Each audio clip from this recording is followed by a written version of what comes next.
राधे राधे, जय श्री कृष्णा। साथियों, आखिर हमारी राधा रानी क्यों अपने चरण नहीं धोती थी? देखो, सुनने में बहुत अजीब लगता है। जिन लोगों को पता है उनको तो पता है, लेकिन जो लोग पहली बार सुन रहे हो वो सोच रहे होंगे कि मैंने क्या बोल दिया, कि राधे रानी अपने चरण क्यों नहीं धो सकती थी। इसके पीछे की दो छोटी छोटी कहानियां हैं जो हम हमारी दादी नानियों से हमेशा सुनते रहते थे। ऐसे किस्से कहानी हमारे ब्रज में तो हमें बचपन में सुनाते रहते थे, और बड़े होकर के इसको मैंने पढ़ा भी। नानी की कहानी धोती की जवानी में एक बार फिर से आपका स्वागत करती हूँ। एक बार की बात है, जब श्री कृष्ण भगवान ने रास रचाया था, रास लीला की थी, ये तो सबको पता ही है। जब रास करने के बाद श्री कृष्ण भगवान राधा रानी के साथ वापस आ रहे थे, तो उन्होंने देखा कि राधा रानी के पैरों में ब्रज की धूल लगी हुई है, कुछ घास भी फंसी हुई है। तो श्री कृष्ण भगवान ने कहा, हे राधे, आपके पैरों में धूल लगी हुई है, घास भी फंसी हुई है, चलो इनको हटा देते हैं। राधे ने कहा, नहीं नहीं, मुझे नहीं हटाना। तो श्री कृष्ण भगवान ने सोचा कि राधे मुझसे नहीं हटवाना चाहती, इसलिए राधे रानी ने मना कर दिया। अब श्री कृष्ण भगवान राधे रानी के साथ जमुना किनारे आ जाते हैं, तो वो वापस बोलते हैं कि हे राधे, आपके चरणों में कुछ घास लगी हुई है, कुछ धूल के कण लगे हुए हैं, आप उनको जमुना के जल में साफ कर लीजिए। राधे रानी कहती है, नहीं, हमें हमारे चरण नहीं धोने।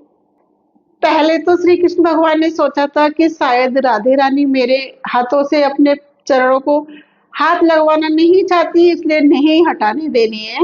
लेकिन अब जमुना में भी नहीं धो रही है, तो इसका कारण क्या है? इसका कारण वो राधे से पूछते हैं। तो राधे मुस्कुरा के बहुत ही सरल सा उत्तर देती है कि हे कृष्ण, जो हमारे चरणों में एक बार आ गया, जो हमारे चरणों में एक बार आकर के लिपट गया, उसको हम कभी दूर नहीं करते हैं। हमारे जो चरणों में आ गया, वो हमारी शरण में आ गया। ये सुनकर के श्री कृष्ण भगवान मुस्कुरा जाते हैं और कहते हैं, धन्य है राधे। तो साथियों, हमारे राधे रानी इतनी दयालु है कि एक बार उनके चरणों में सच्चे दिल से राधे राधे का नमन करते हैं, तो वो हमें जरूर श्री कृष्ण भगवान से भी मिला सकती हैं। उनकी इतनी पावर है। ब्रज में साल में एक ही दिन राधा रानी के चरणों के दर्शन होते हैं।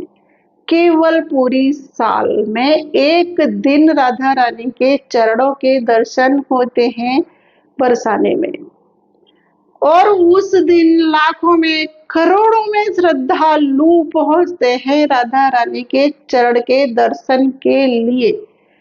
तो ऐसे राधे रानी की चरण में, शरण में क्यों नहीं हमें चले जाना चाहिए। और दूसरी कहानी ये भी कहते हैं कि श्री कृष्ण भगवान चाहते थे राधा के पग की धूल अपने मस्तक पर लगाएं, लेकिन राधा रानी नहीं चाहती थी कि श्री कृष्ण भगवान उनके चरणों की धूल अपने मस्तक पर लगाए। राधा रानी को पसंद नहीं था।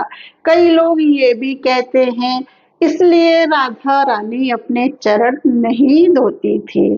तो साथियों, ऐसी हमारी राधा रानी दया का सागर है। उनकी शरण में हम एक बार चले जाएं तो वो हमें कभी अपने से दूर नहीं करती हैं। तो आपको मेरी ये कहानी कैसी लगी? अगर अच्छी लगी हो तो मेरे चैनल को लाइक करना, शेयर करना, सब्सक्राइब करना, और मुझे कमेंट बॉक्स में जरूर से बताना कि आपको मेरी ये कहानी कैसी लगी। मिलती हूँ नेक्स्ट कहानी में, नेक्स्ट वीडियो के साथ। राधे राधे, बाय।